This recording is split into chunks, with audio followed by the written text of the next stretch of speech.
All 18 teams in the league have undergone a makeover of sorts, at least in terms of their jerseys.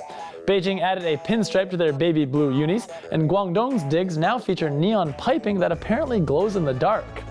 Last season's runner-up Shandong has a completely new look, which is great if they're trying to look like the Purdue Boilermakers.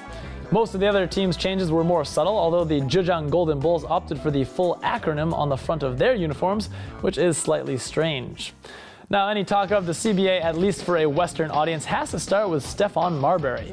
Back in October, Marbury signed a 3-year deal with his beloved Beijing Ducks, meaning the 36-year-old CBA veteran will remain in the capital until he's almost 40 years old.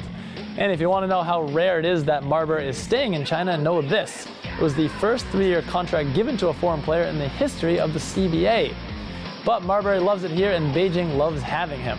After leading the Ducks to their first ever CBA title after the 2011-2012 season, the team struggled a bit last year. They returned virtually their entire championship roster and added scorer Li Gun, but were swept in the semifinals by eventual runner-up Shandong.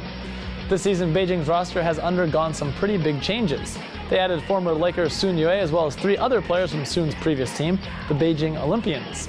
The squad looks to be stronger than last year though, but they did lose veterans Xie Libin and Chang Lin is injured. Still, head coach Lulei's major concern now is how to mesh them as a team. The first step will be turning Sun into a scoring 2-guard instead of a point guard. And in other news, 7'2" big man Haddadi joined the expansion Sichuan Whale. They're calling the Iranian the best center in Asia and the most famous Asian player ever to play in the CBA. But the going has been slow as Haddadi injured his ankle in a preseason game and is still trying to get used to the Chinese lifestyle, including the food.